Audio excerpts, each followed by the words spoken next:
everyone. Good afternoon. I will be also joining this party. My name is Ksenia Se, and I'm a founder of Turing Post, the newsletter about machine learning and AI. And I'm very, very thrilled to be here with Itai and Arif. I hope you had a lot of insights today and yesterday, and there was a lot of talk about trust. We're going to challenge it a bit because AI in cybersecurity, it's a huge topic and it's a lot about trust. So I would like to ask you to give a short intro about both of your companies, about the fund, and then we'll continue. Itai, you go first. Everybody. Itai. I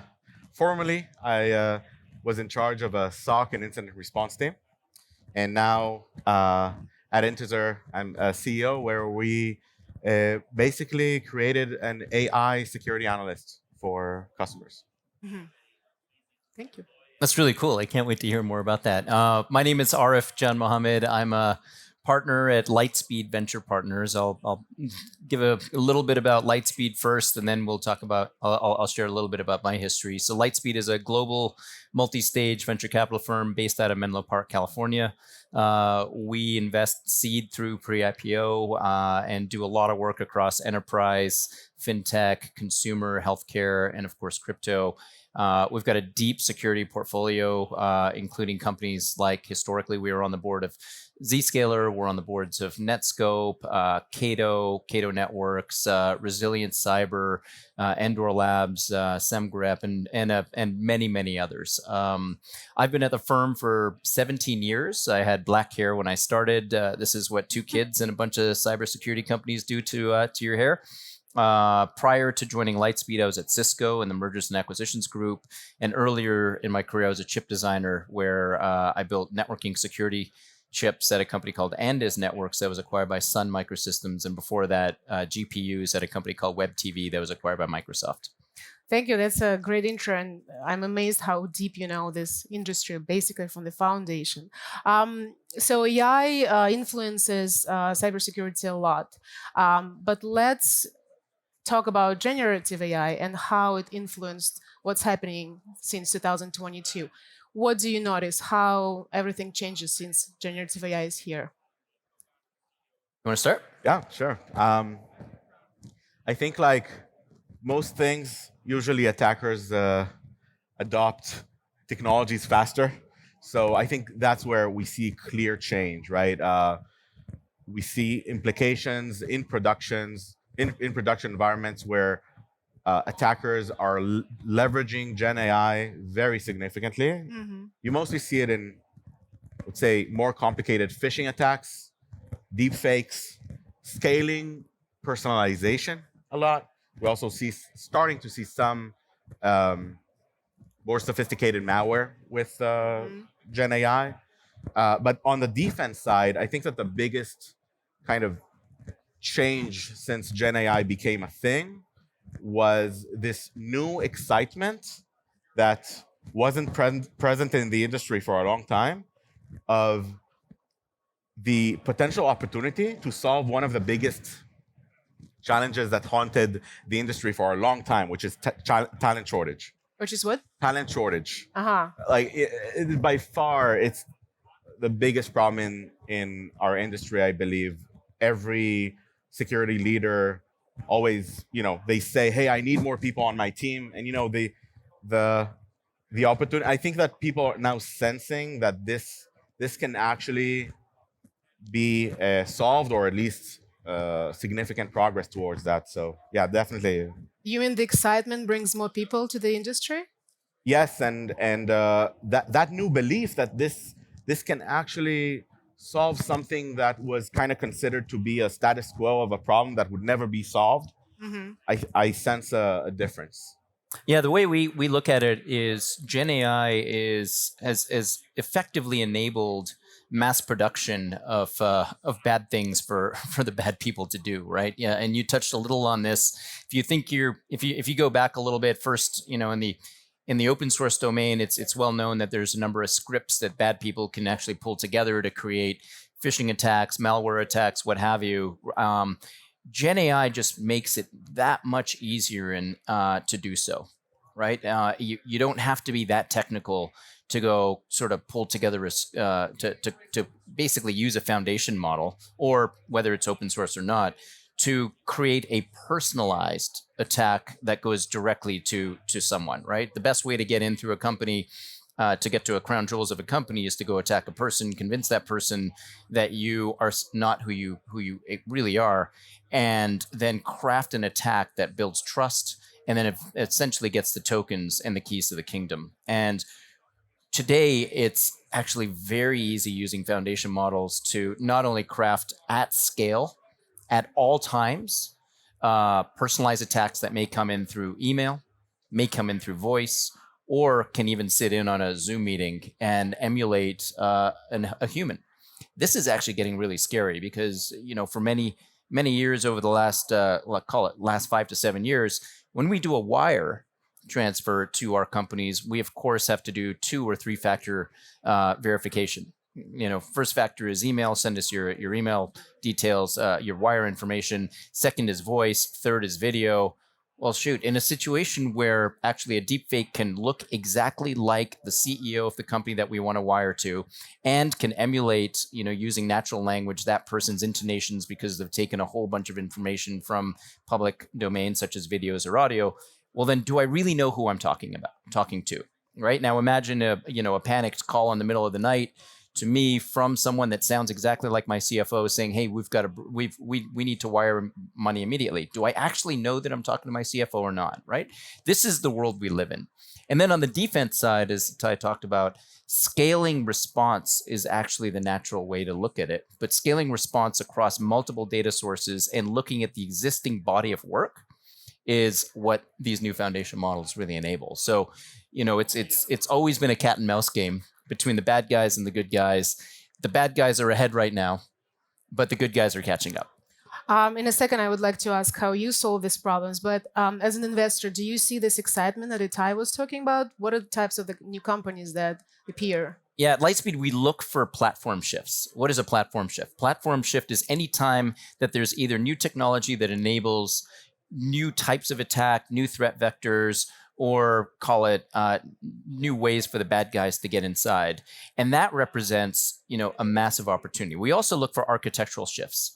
Architectural shifts actually translate into new types of security, because security is typically and historically the first derivative of new architectures, right? So out of the shift from on-premise to cloud, there were a number of great companies that came out of that shift. That was companies like CrowdStrike, like Palo Alto Networks, like Zscaler, Netscope, like Cato. The list goes on, right? Hundreds of billions of dollars of market cap created. Similarly, with this new platform shift towards AI-driven applications, AI-driven attacks, AI-driven consumer applications, I think that we're going to see a step change, order of magnitude, in terms of the opportunity set for the next generation of cybersecurity companies to be built. So that's a long way of saying that we are absolutely investing in this space. We're very, very aggressive about finding the very best entrepreneurs to partner with. And we believe that this could and will represent hundreds of billions of dollars of market opportunity ahead of us. That's very interesting. Itai, can you tell us how you tackle these problems? And I would like you to tell me what was the most surprising cybersecurity threat that you experienced recently, and then tell us how you solve it. Okay, interesting. So just generally speaking, what our company does is we built an agentic AI foundation to mimic how security analysts, how they investigate alerts and make decisions. That's fundamentally what we created. And then it allows us to provide to security team kind of a, hey, get another team member on your team that is based on AI, right? Like to expand and extend their team virtually, which is, again, I think asking every security leader in the world, they will say this is by far their biggest pain point. So I think so this is how we tackle the problem. By the way, when I held a similar role, I also had a similar challenge. I had way too many security alerts and not enough people on my team. So kind of finally having a solution to that is very exciting for us to build. And then the most surprising cyber attack. So I think one that hit, like, attackers try to hit us, and then I'll talk about one that tried to hit our customers. So one that hit us, to allude to what Arif said before, more deepfakes. The attackers tried to deepfake me. Not a fun sight, Yeah. you know. But luckily, our sales team was kind of managed to catch it for some reason.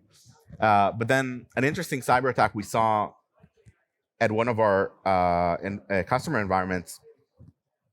So attackers are no longer trying to get undetected, because it's almost impossible today with all the anomaly detection going on. They're trying to get ignored. That's interesting. Meaning that there is a signal, but there's a lot of signal, and it's a lot of low signal, right?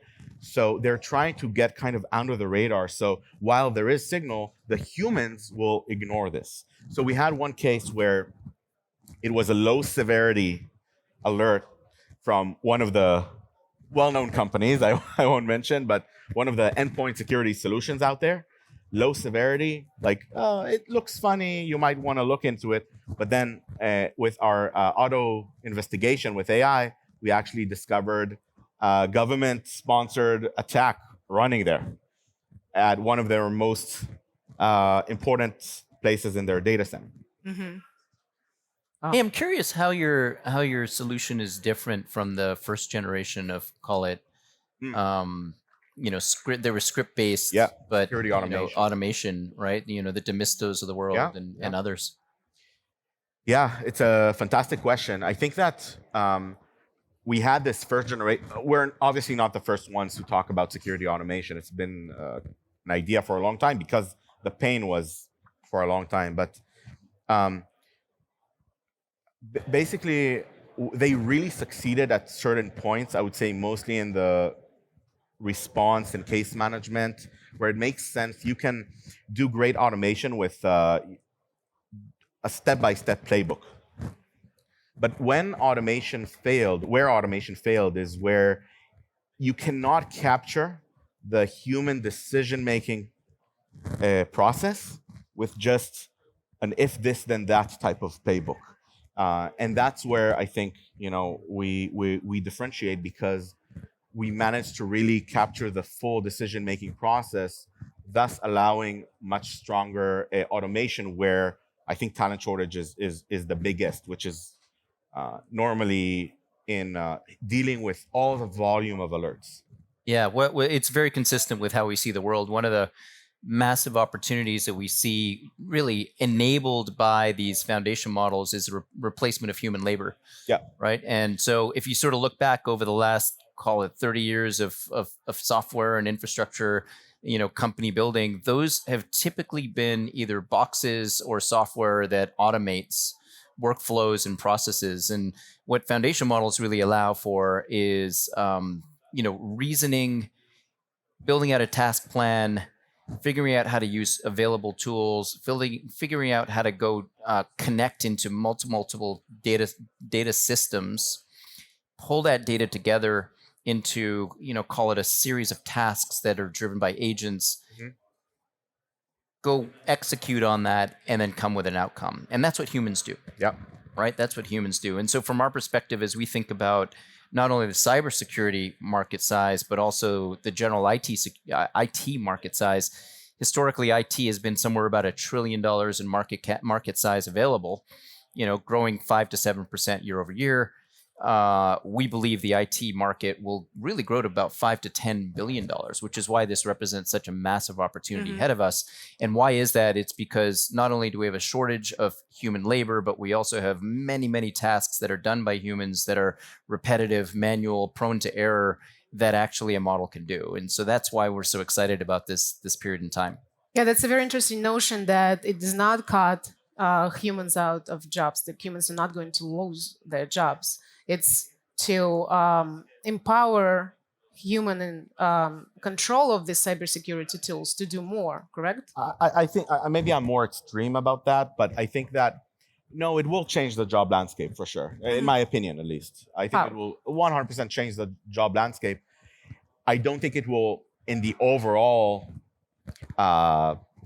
volume of jobs, you can argue that it will remain the same or even get bigger, but it will change. Like a lot of white collar jobs that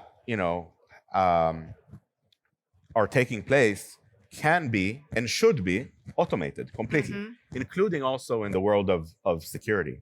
So I think that definitely, especially in cyber, where your adversary is a human that continuously tries to outsmart you, you can't just be lights out, no humans in defense. It doesn't make sense. However, there will be jobs that will completely change, and we'll see some jobs that go out and some new jobs that come in. I think that's the right way to think about it. Is yes, jobs will be lost, but also the nature of those jobs will actually change. I mean, if you just sort of look inside sort of enterprises today, you've got a shorthanded team that's trying to deal with attacks coming in, making sure that the software or whatever the practices, the policies are actually keeping the company safe. And then, on top of that, they have to go and respond to security audits, security questions from customers, partners, et cetera, right? I mean, just take for example, the compliance workflow. That's extremely manual. It's ridiculously repetitive. Yeah. In fact, all the data is sitting there across multiple data silos. Do we really need people to go and every time that there's a security compliance request or a security auditability request for a human to do that? Models can do that very, very well, right? You take the SOC, right? A lot of that is also very repetitive. There's some intelligence, but you can train these models to do that. Right. There's a huge amount of, call it, repetition in here, pattern matching, but also intelligence. I mean, don't underestimate the intelligence that these models have today, and it's increasing not by a double every 18 months. It's increasing by 10x every 18 months. So in 18 months, the intelligence that these models will have will completely surprise us as humans in terms of what we look at today. So, I mean, we're seeing orders of magnitude increases in effectiveness, intelligence, and output from these models. So what do you think will be human role in cybersecurity? Want to take a shot at that? Sure, yeah. Ideally, that would be to work on strategic initiatives instead of chasing, in our world, chasing false positives every day, right? Because that's probably 90% of what most security analysts do. So won't do that, work on strategic initiatives. And also, we need humans to continuously iterate and shape how AI works. And also in the context of security, how do I make sure that our automation, our AI, is continuously evolving the same way that my adversary is trying to evolve their own tools and their own AI. But that's what humans need to think about. I think it's quite similar to the shift that happened between IT and DevOps, that in the past, IT was like very much tactical, trying to cope with burning fires all the time. And now DevOps kind of take this more overview role, which is how do I make my automation work and robust every time? Like, how do I iterate on that? So this is ideally how I see the human roles shifting in cyber. Do you have anything to add? I think we'll still need to really shape strategy, shape direction, manage the agents, and then have input into what the output of the agents are. So I don't see us being completely out of the loop. I see us really taking a higher level approach to whatever the craft is, whether it's writing code, whether it's, call it building new enterprise automations, or whether it's securing the enterprise against the bad people.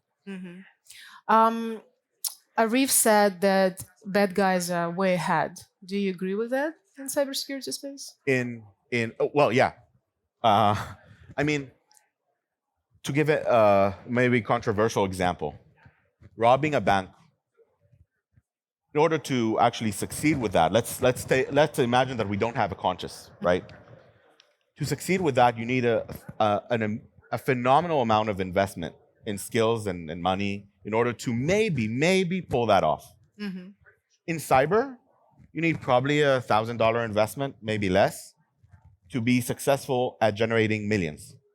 That's an ROI that if you don't have a conscious, it's very much better than the startup world, right? Much better than venture. So yes, and I think that especially in with AI, the fact that attackers adopt technology faster is a wake-up call to everybody on defense to step up and adopt that technology fast, because we don't have time. We really don't have time. It's happening now. AI doesn't sleep.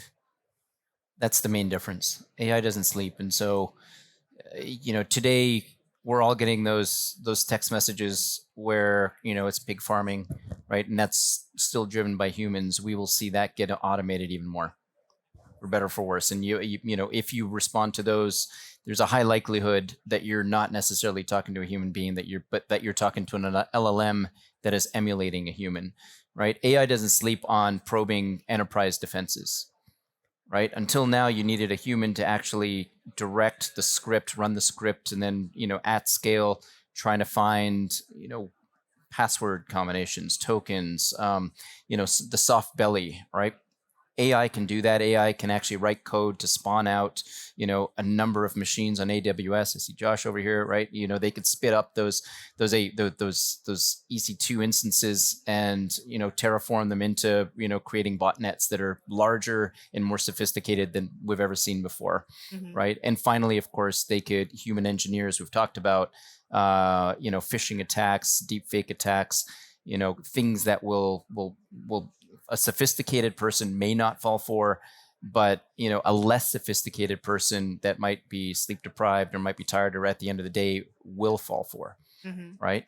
And then God help, sort of my mother who gets all these spams, and I just have to tell her, don't even answer anything you don't recognize, right? And if you do, then respond to me, right? It started with clicking. Now it's don't respond to text, don't respond to emails, don't put a bubble around yourself. When you speak to enterprises, because you mentioned that there is lack of action, what are misconceptions that they have about cybersecurity? Is it hard to make a move with more cybersecurity work? I think that naturally, the adoption cycles of new technologies for enterprises is naturally not that fast, but everybody, every security leader that I meet, most of our customers are US mid to large enterprises, right? So that's kind of the audience that I'm thinking about. They're all very much aware and excited about this new technology, and they are thinking of they're asking themselves, how can we adopt this, right? And I think that as time goes by, it will be easier for them to adopt AI and other similar technologies. But in terms of misconceptions, so I think that the biggest misconception probably, maybe it's mostly people from outside of our industry, but that kind of idea that AI will replace all humans, lights out completely in security teams, I think that's not realistic for the reasons I mentioned before. But I think most security leaders, and they kind of get that. Yeah, the way I think about the framework is today you have enterprises that are getting attacked. And so, state of the art is they've already gone out, they've bought endpoint from Checkpoint, from maybe Checkpoint, but probably CrowdStrike. And sorry, I had an old man moment there. They've got firewalls from, we like to say Netscope, Zscaler, but likely Palo Alto Networks also, right? They've got an analytics platform that is probably Splunk or somebody else, right? They've got a vulnerability management platform, attack surface management platform. And then there's, maybe they've bought cyber insurance. I mean, they've got a large set of products, that are trying to keep them safe from the bad guys that are trying to get in, right? Email security also from Proofpoint or from Abnormal, right?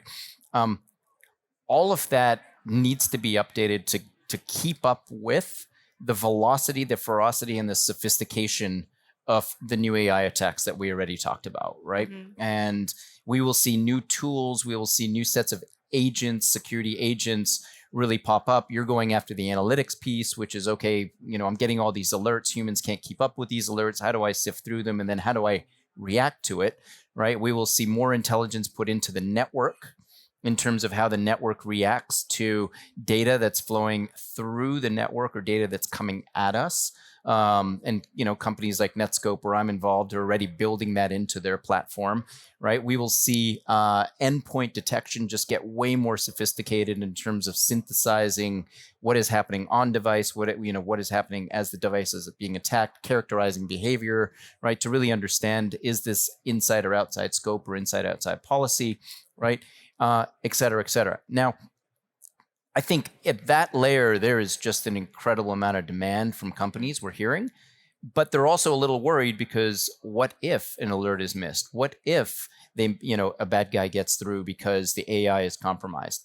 The second place where I think that there's also a lot of opportunity and, at the same time fear is enterprises are adopting AI tools. Period, right? Look at the growth in companies like Cursor, Codium, right? Already software engineering is being disrupted inside of companies, but companies have built chatbots to really service their customers and chat back and forth. Well, that in of itself is also an attack vector. How do you ensure that your models are safe? How do you ensure that your data is safe? How do you ensure that the bad people are not attacking the models or the applications themselves? Right? How do you ensure that there's something called, prompt injection, there's prompt engineering, there's hallucinations, the bad guys are really trying to throw everything that they can at them, right? Prompt DDoS, right? And then of course you sort of look at what DeepSeek did and, they were able to distill using, call it unlimited APIs. They were able to distill, call it, closed source models, right? And really get to the heart of a lot of the investment. And so if I'm an enterprise, I'm not only looking at how to secure the perimeter, but I'm also looking at, okay, first and foremost, I know my developers are using AI. What are the models they're using? Where do they get those models? Are those models secure? Right? What has gone into those models? Can I understand the weights of those models, the parameters of those models? Have the people that are putting models up there, have they forked it and turned it into something that's malicious that with something called RAG can actually get access to my data? Second, the data that's going into, call it post-training. Is that sensitive data? Is that data that we're allowed to touch? Is that data that we're not supposed to touch? And then third are the models plus the applications themselves. Can they be attacked in such a way that information I never wanted to be shared can actually get out, right? What are the salaries of all my top employees, for example? Who are my top customers? There are well-known attacks, I won't name them, where people have put up service bots or chat bots, and the bad people have managed to figure out that just by doing some really, really smart prompt engineering. And then there's the output, there's the guardrails. Is my chatbot, is my AI going off the rails? Is it, talking to my customers, to my employees in a way that is within policy? Are they talking to people in a way that, represents my brand? And are they hallucinating? Are they representing things that are simply not true, right? Mm-hmm. So all of this needs to be secured down at the internal level in terms of how are my applications and my models used, how's my data accessed, and then also on the perimeter. And one other thing that I think we should talk about is this idea that we talked about of labor being replaced. Well, as agents come into the enterprise, as they replace humans, who's securing the agents? Who's making sure that the agents are working within certain guardrails, or are really representing the company in a brand-specific way, are not trying to steal data, are not becoming malicious against the company itself, et cetera. So this all needs to be solved, and enterprises and CISOs and CIOs are thinking actively about it. Mm-hmm. And entrepreneurs who really have the see the future, they're also thinking about this. Building.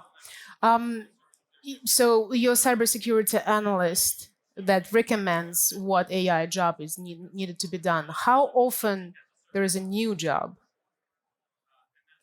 Like how often new things happen as a threat. Like you mean a unique zero-day attacks type of situation? Yeah. I think that so AI never sleeps, right? And that just scaled that aspect. It's easier to code. It's easier to find vulnerabilities. There are more zero-day attacks. That's the immediate result. And again, I think that in order to cope with all this, that's why it's important to for defenders, for security teams, to see where we can also equip ourselves with a similar technology. Yeah. I actually think that as an industry, we are. I'm going to say something that might be controversial. I think that we're quite good at identifying zero-day attacks with all the anomaly detection, behavioral analysis, ML. We're quite good at producing that signal. But again, in many cases, it's being ignored. So that to me is a good example of how humans and AI can work together, because the AI can scale the unscalable of looking at every single signal and then tell the human, hey, listen, this is actually, it looks like a really suspicious thing. You might want to look into that. And then the humans can understand more about the nature of that zero-day attack, get more to the deeper conclusion part. But this is like how AI and humans can go hand in hand, in my opinion. You know, what's interesting is I think we're still in the visibility phase of using AI within the enterprise. Where it'll really become interesting is once we get into the remediation phase. Like, I'm not sure that enterprises are there yet in terms of allowing agents or AI. But even agents are not there yet. They're not there yet either. Well, they're getting better from a reasoning perspective, from a task usage perspective, but they still hallucinate. Yeah. But we will get there in terms of remediation, which then the good AI won't sleep either, which will be interesting too. Yeah, exactly. I agree. I mean, I have to say that, since most of my time is spent on really the forefront of specifically AI for incident response, right? I think that AI and remediation, AI agents that can remediate, I think it's actually it's quite advanced right now. I think it's more of a trust issue. Yeah. In enterprises, right? That For sure. they want trust in order to make sure to give the technology the keys to the kingdom, right? But maybe something interesting that I kind of noticed. People, when thinking about technology, they expect 100% Yeah. efficacy Right away. 100%. And as soon as you kind of shift the conversation to, does it perform better than your current status quo that is mostly delivered by humans, or like even managed services that are based on humans? Is it better then? Then the answer is absolutely yes. Accuracy, speed, scale, everything is much better than just humans, no AI. And that allows us, at least as a company, I noticed it a few times, to gain that trust from enterprise. If you show scientifically, not just with marketing, but scientifically, how can you produce benchmarks that are acceptable or exciting, then it accelerates, I think, the feeling of trust. What about what about benchmarks and evaluations? You have to do it yourself in house, right? You cannot use just like whatever is on the market. What do you do about it? Yeah, I think it's fascinating, at least for the technical folks in the crowd, but also people who were not so technical will find it interesting. We're actually, a few months ago, I was at Vermont in the Ben and Jerry's factory, as you can all see. But I saw something very interesting, right? They took a sample set every day. They take a sample set for people to try and do the taste test to make sure that whatever leaves the factory is Right. in good shape. And they also have benchmarks of mistakes, right? So we have taken a similar approach. On a weekly basis, we take a sample set of 5% of all alerts that we've seen across our customer base, and we have our experts, humans, investigate that. So on a weekly basis, you have clear scientific benchmarks, KPIs about accuracy, speed, and noise reduction rate for how really humans versus the AI. So I think this is the type of scientific approach that the industry needs to adopt more. Like look at it much more scientifically, so that it will allow us to gain trust of our customers. Mm-hmm. And interestingly, by comparing human output to what the AI did, you're actually building a data set that can train the AI to get it better, right? I mean, with reinforcement learning, you can create the reward function to be, accuracy, right, or precision around alert remediation or identification, and you will, over time, and with some dollars spent on NVIDIA GPUs, that AI will actually get much better and converge. I agree. You also can find patterns when you see let's take all the mistakes as a group. Let's say all the mistakes that happened on last week, then you can find patterns to where the AI fails and where to just not use AI, right? Where it doesn't make sense to use AI. AI should not be a silver bullet where we use it all the time, but in cases where it does the best job, right? So anyway.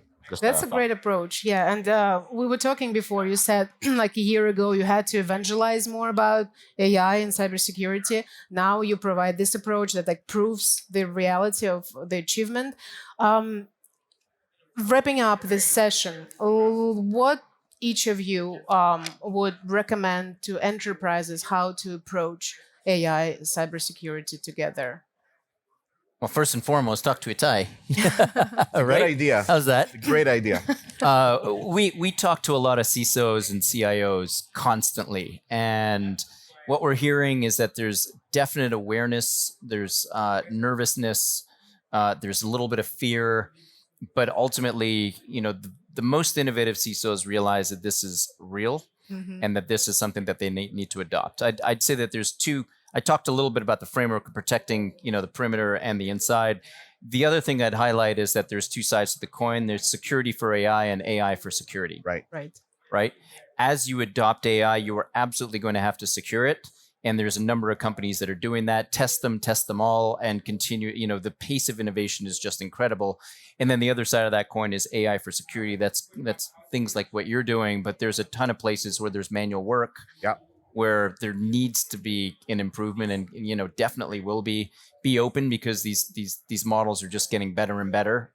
Every single release, and the innovation pace is increasing. So, the advice is, if you stick your head in the sand and you pretend that you're an ostrich, you're going to get left behind. Yeah, I agree with every word. Recently, you really hear a lot of CISOs also being asked by the board. Security leaders asked by the board, hey, what are you doing? How are you leveraging AI in your organization, in your security organization? So I think that there's a lot of willingness right now to adopt, but people are looking for like, how specifically can I adopt this technology, right? So I agree with Arif's recommendation. There are two places to kind of look at, right? One is, first of all, to gain confidence in AI, you want to look at how do you secure that new frontier, right? With companies for like AI security, right? But then in the other piece of it, like AI for security, ask yourself, what is the biggest pain point for you right now in your team? And I think that once you identify that pain point, the solution will present itself. Whether it's an abundant, like whether it's alert fatigue, which is something my company solves, or things that are completely different. but go from your pain point and find a solution that fits into that. That would be my recommendation. What you describe with the infrastructure, it sounds like a cyber ops that is Could be. needed. Yeah. Yeah. Too. Well, thank you so much. I think it was a very dynamic conversation.